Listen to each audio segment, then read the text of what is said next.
Hey, everybody. Welcome to Steve Couper's podcast for aspiring real estate investors. So, in each episode, I strive to bring in industry subject matter experts that are here to share their story, lessons learned, and a little bit about what's going on at the moment so that we can actually learn more about what's happening in the industry. So, today, I'm super excited. I've got Christopher Hood. He's joined me. He's a cross border real estate developer, and he finds and acquires unique high-end properties in Japan. And he converts those into boutique hotel quality Airbnbs. So this is something new, something that excited me when I first heard about it, and I'm looking forward to learning more and sharing that with my audience. So, hey, Chris, why don't you tell us a little bit about yourself before we do that? Yeah, awesome. I really appreciate that, Steve. Thanks for bringing me in. Where do I start? So I started to learn about real estate probably about 7, 8 years ago. And when I first started doing that, I always knew I wanted to get into it. I started learning about like flips and all the different ways you can get in this kind of thing. And so my first job that I ever did was actually in asbestos abatement and mold remediation. Super Yeah. hands-on work, disgusting work, but the work that I knew would be necessary if I could actually go ahead and get into the flip side of things. And then over the years, I got in and got project management experience and did a bunch of these things that were sort of relatively real estate related. And now, cut to now, the past year, I got really involved with a real estate networking group that was really involved in Airbnbs. And one guy, he actually was doing more high-end stuff, mostly in Edmonton and in Calgary and kind of all over the place in that area. His name's Chad Harker. You may have heard of him. And his buddy, Mr. Airbnb, Braden, he also was doing that, but in the even higher end stuff, right? They were doing it with like, there's a mansion they have in Bear Spa, and they were more on the specific, like high end experiences side of things. So not just the Airbnb, but can we bring in like a Ferrari, for example, to try and make that experience better? Or could we get in like private jets, like this kind of stuff, like totally insane, right? And so he has a very big portfolio of both properties he owns. However, he also does arbitrage as well. And again, looking at this, I heard that Braden was actually doing Airbnb in Korea, which for me, I think was very interesting because I also have an affinity for learning languages and different cultures. As I mentioned to you before, I speak 4 languages, and my goal is to be able to speak six again, eventually fluently, right? Which makes, Yeah. again, cross-border transactions much easier as a result, right? So he was actually doing, he had bought 6 different properties in Korea. Not bought, sorry. He was arbitraging 6 different properties. And I learned about something that's very interesting called chonse. And so what chonse is in Korea, it's this term that's used for essentially instead of buying a property, you put a very big down payment on a property, and then from that, you basically get to use the property for 10 years. So say the down payment's like 100K up to like 500K, depending on the size of the property. You can actually go to a bank and get a chonse loan specifically for this. So young people will do that. That's how you put yourself ahead in life. And then at the end of your term, usually like a 10-year term, 5-year term, whatever the term is based on, you get 100% of your deposit money back. So the only money you're really paying is the bank's interest, which is just fascinating, right?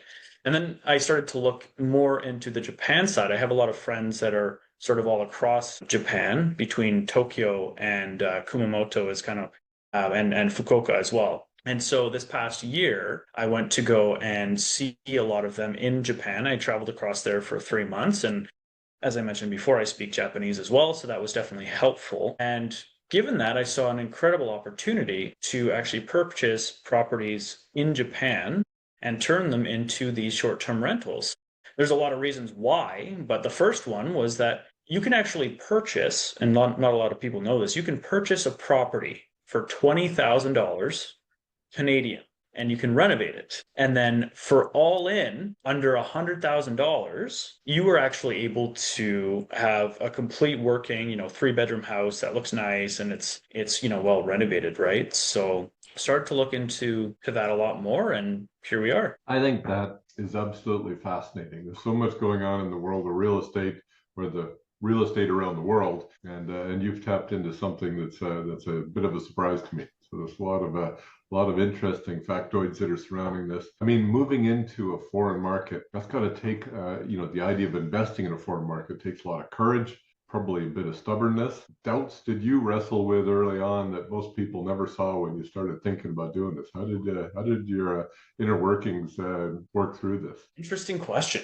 What doubts did I have? When I first started looking at the Japanese market, the first doubt that I had is, again, I was only there for about 3 months, right? So it's quarter of a year, it's a decent amount of time. And I got to kind of, because of the friends that I have there, I was able to kind of go coast to coast and really get to see not only what like foreigners and people that are vacationing would see, but I also got to see what a lot of the locals got to see as well. I rented a lot of Airbnbs that were over there, and the thing that I saw time and time again is that a lot of these Airbnbs were mediocre at best, I guess I could say, comparing them to what we have here and like the I guess this also comes down to as well that I have a lot of friends that are in that space. So it makes it a lot easier to see what the full picture could look like versus what is the functioning side of things in Japan right now, right?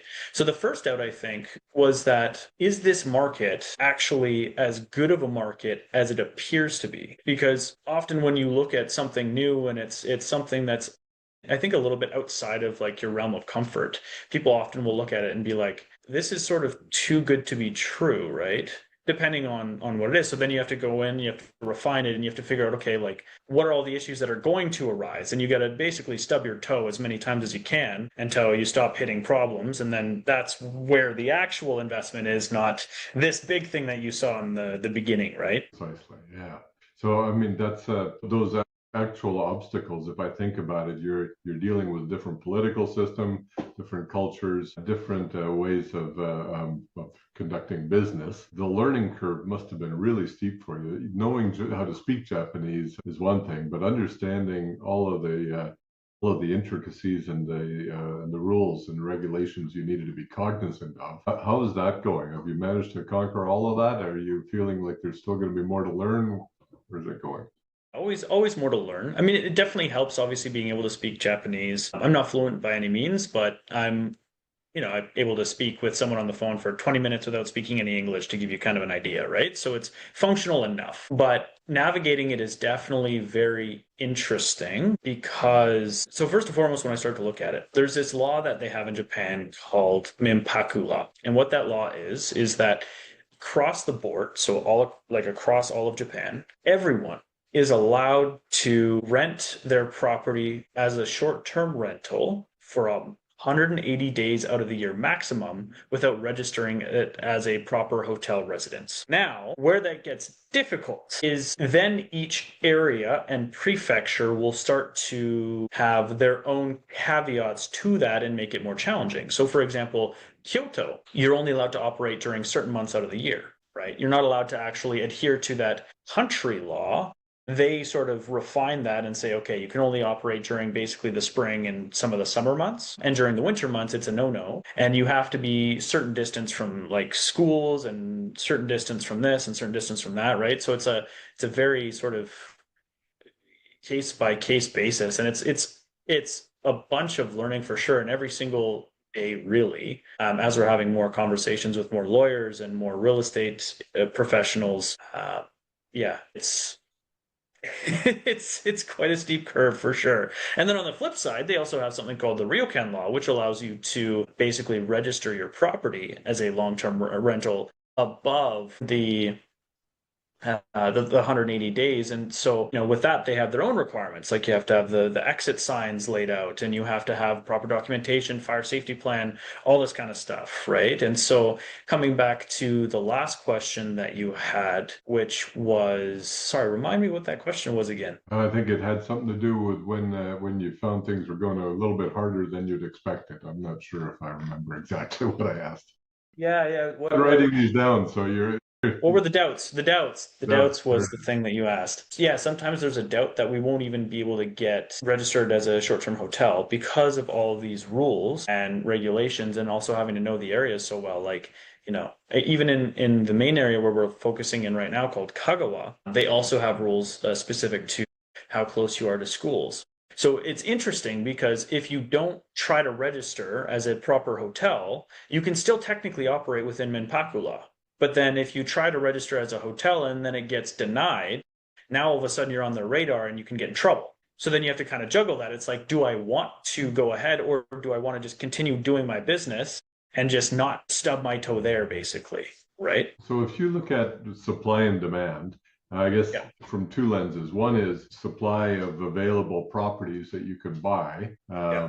and the competition for those, and the other is supply of people wanting to rent Airbnb in the place you choose. So how do you assess this now in Japan and what you're doing currently? Right now, we're on a very early stage of a quite incredible, I guess, upswing, I guess I could say, right?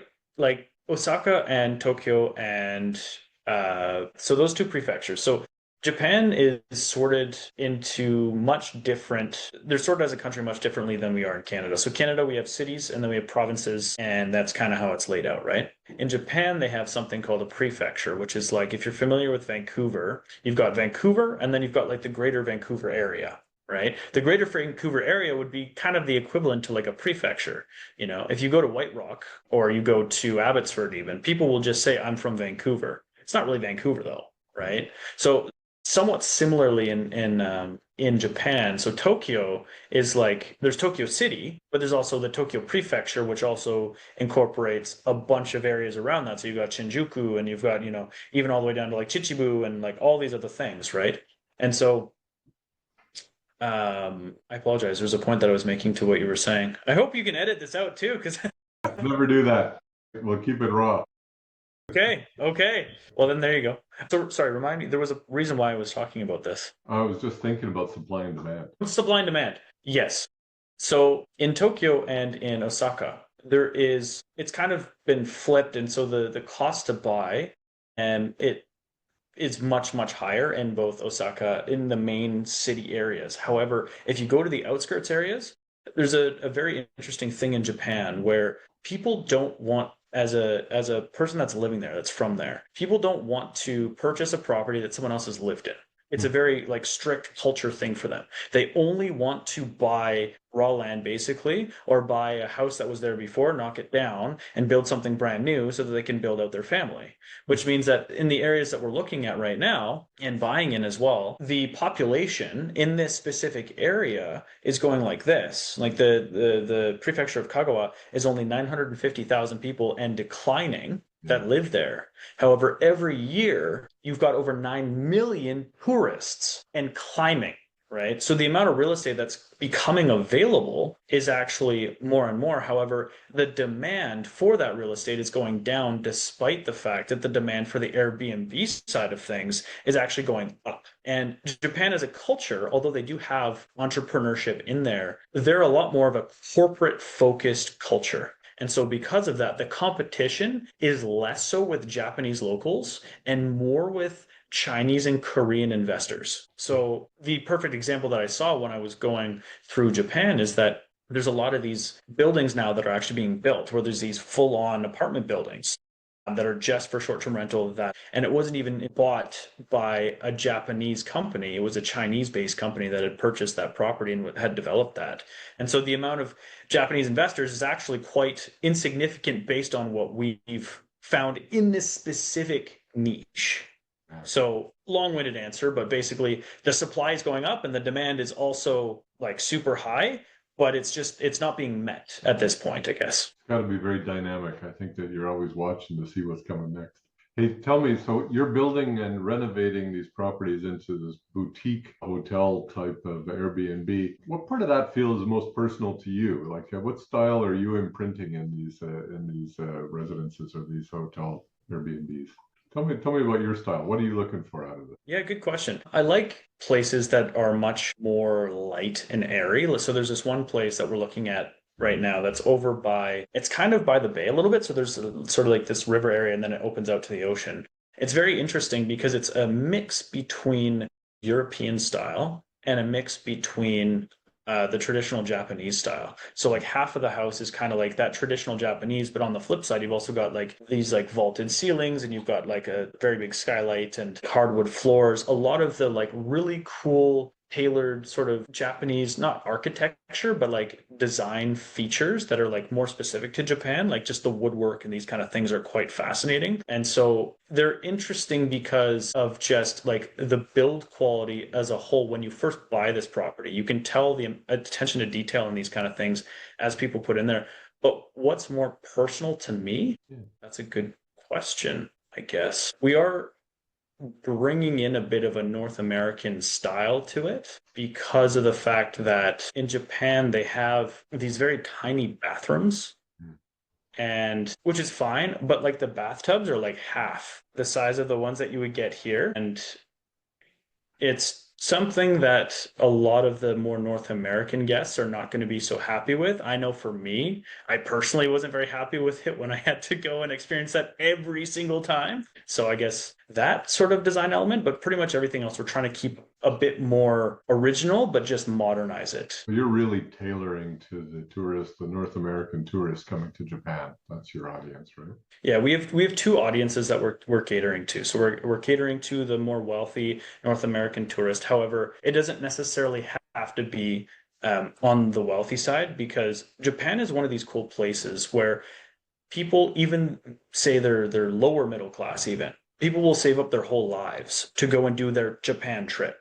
And so even people where, say, people are making, say, 40, 50K a year, they'll save up over a span of a number of years, and they'll go and they'll have their experience over there, even if they're not maybe in this necessarily the tax bracket where you necessarily take a lot of vacations, I guess. Yeah. Do you know what I mean? Like, I think. I know what you're saying. It's a destination that everybody's got on their bucket list for sure. Well, most people. Yeah. So if I think about it, I mean, behind every successful project, there's usually a lot of things that didn't work out quite as planned or provided a bit more adversity than would be ideal. Were there any decisions or any deals or decisions that kept you awake at night along this journey that you're happy to have behind you? I'm guessing not.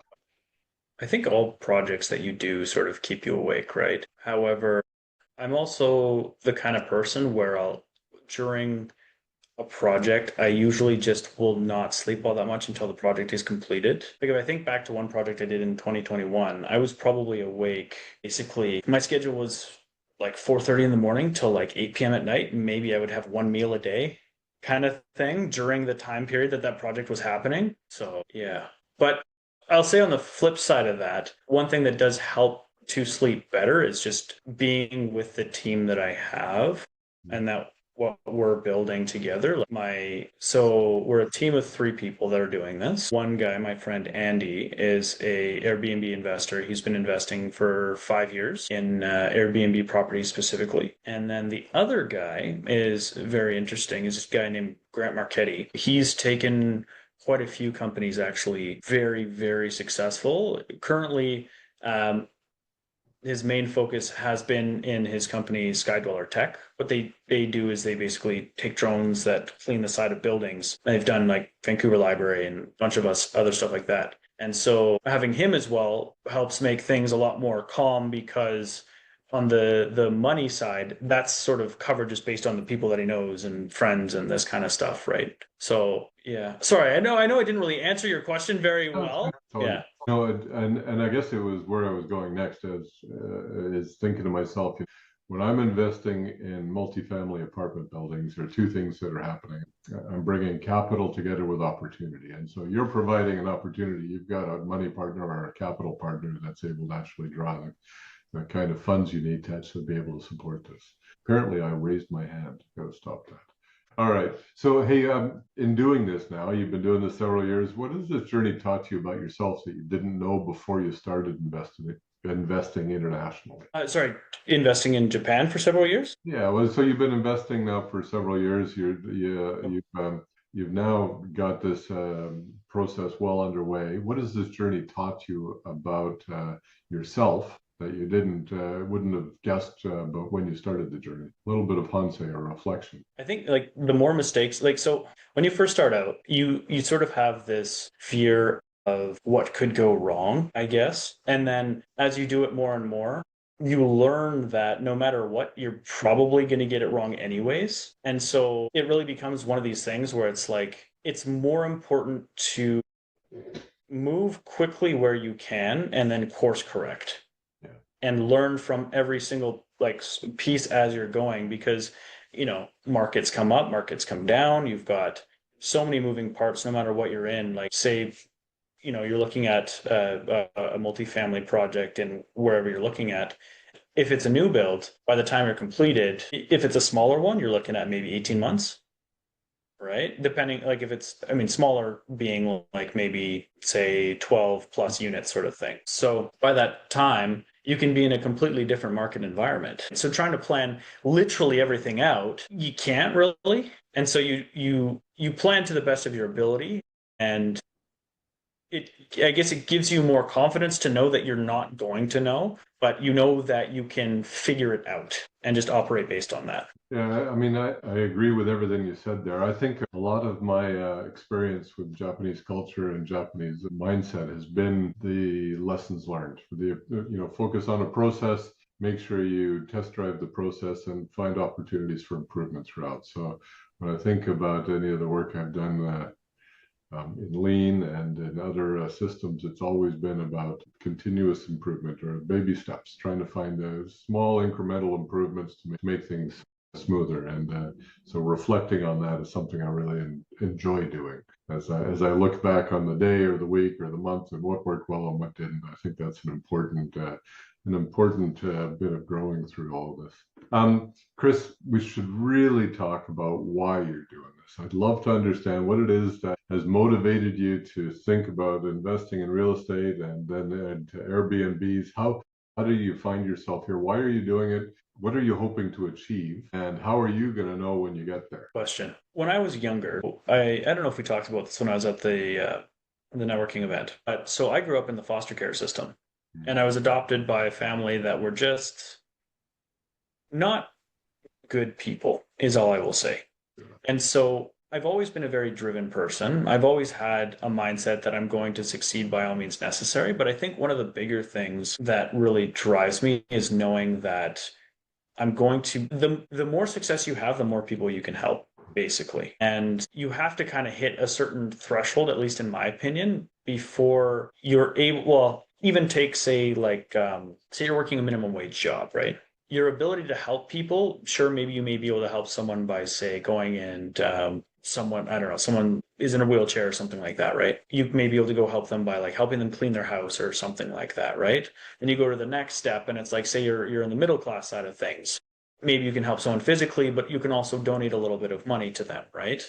That's sort of that next level where you can help someone. For me, I really resonate with people that have been in, situations where maybe people that were close to them were abusive, or even people that went through the foster care system, these kind of things too. I want to set a good example for what people can achieve in that as well. And I also want to give people better opportunities outside of what they traditionally may think is possible, right? So like for me, the traditional education system didn't work very well. And I think a lot of people will have a lot of limiting beliefs as to what it is that they can accomplish because there's always this mindset of like, I can't succeed because, schooling is this much money and I haven't been given all this help or whatever. And oh, this guy is successful because his family gave him money and like this kind of stuff. I think it's my responsibility to show these people that these are just limiting beliefs that they have and they can actually be successful if they just turn that side of their brain off and just move forward, right? I love it.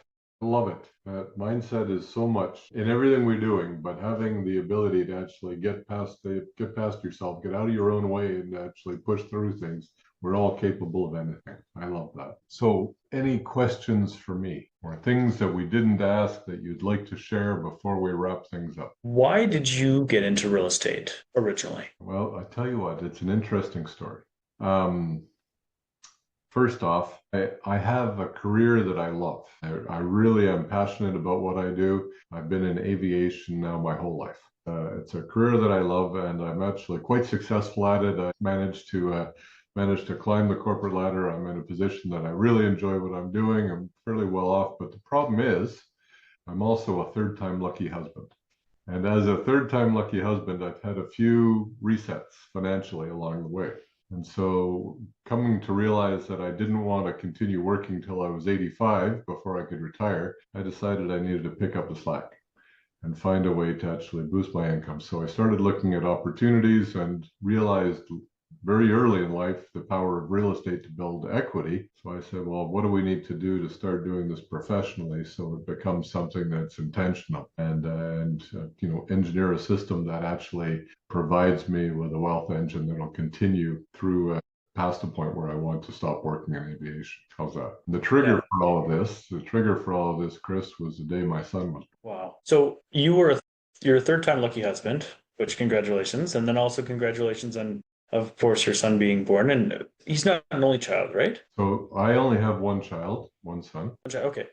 Karen has two daughters, and with one, there's a beautiful grandson as well. So we're very fortunate, very blessed. Wow. That's incredible.